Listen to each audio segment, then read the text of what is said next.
So much of your life is spent taking care of others,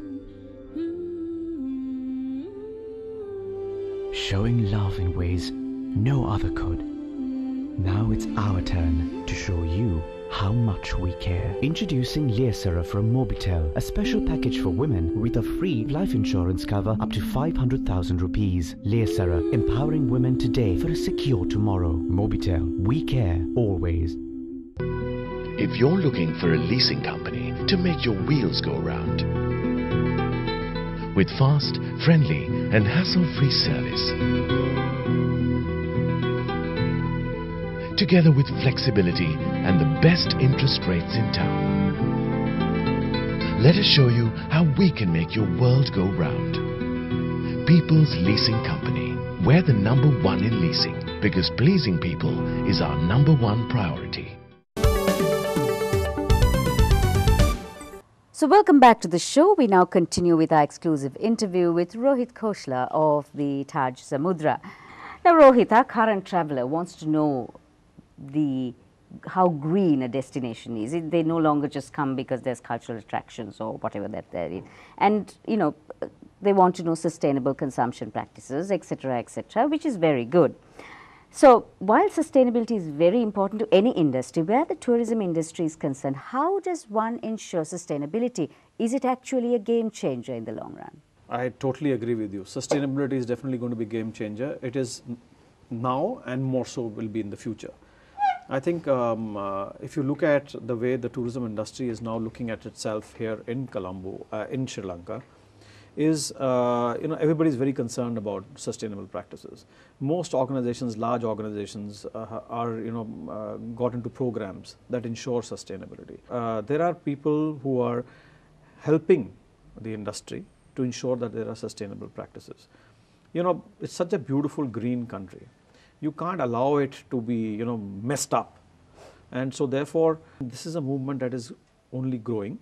The government is also coordinated with a company called Switch Asia, where they are doing a greening, taking out these programs, encouraging people without expending money. The government itself is investing so that the practices become more green and more sustainable. So I think there is a public and private partnership in this, and there is no other way but to go the green way or the sustainable way. So given the global economic turmoil, do you think the targets we have set for ourselves, the 1 million for the end of this year and the 2.5 for 2016, do you think these are realistic at the end of the day? You see, first I'll say it's realistic. You have to define what is realistic. Realistic is something that you set a target and you work towards achieving the target. In that sense, it is very realistic.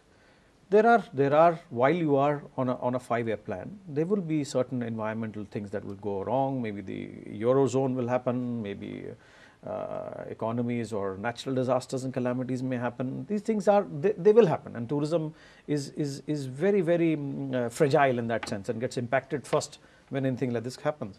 But from a perspective of setting a target, I think 2.5 million tourists is a very doable target. What is the role that IT actually plays in the tourism industry, and does it help in upping the service standards? Well, IT plays a key role, critical. I don't think there's anything in this world today that is not dependent on IT.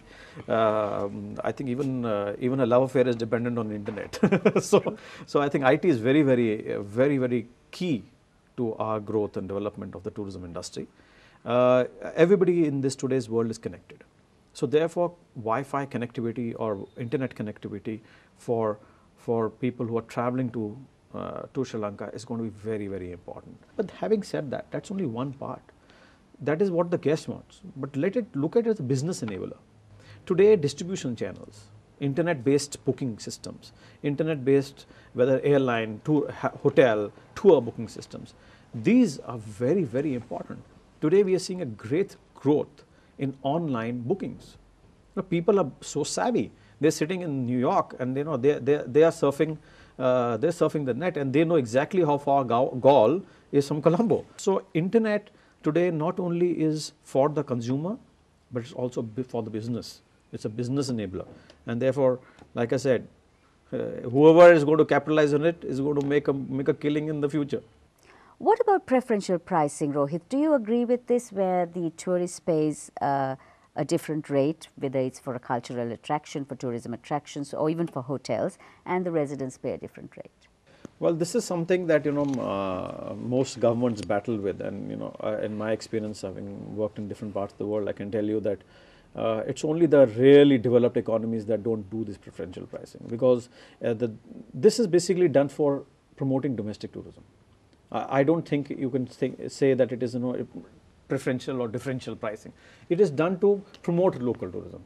If you make the entry ticket and you equate it to a $10 ticket, like maybe somewhere else in the world, but how do you expect a local tourist to pay that kind of an entry ticket? So you have to encourage the local tourists, you have to give a lower price. And this happens in most of the developing world, where the affluent tourist kind of not compensates, but kind of subsidizes the domestic tourist. So there's nothing wrong in it. I think it's absolutely right. There's nothing wrong in it. Nobody really complains. Most people are used to this. Sometimes some people complain why it is more, why it is less, but it doesn't prevent people from traveling. So what does the future hold for Sri Lanka's tourism industry, and are we on the right track at the end of the day? Yes, and maybe. We are on the right track because we have the strategy is clear, the direction is clear, the vision is clear. And so yes, we are on the right track from that sense. But when it comes from the pace of development, in keeping with that, I think we need to speed up a little bit on infrastructure development. And when it comes to promotion, I think there is a little, not little, maybe a lot more we need to do. Competing with the regional competition, there's a lot more we need to do. We need to come up with very aggressive campaigns to make sure that we get our fair share of the pie. We've been talking to Rohit Khosla, the Director Operations of Taj Hotels and Resorts on Benchmark. On the other side, Anushan comes back, speaking with Shaheen Khade, Managing Director of the Nielsen Company, on the latest of where the Biz Confidence Index is heading, and after that with Samantha Amarasinghe, economist with Standard Chartered Bank and LMD columnist, and she will give you an insight on the latest on the economy.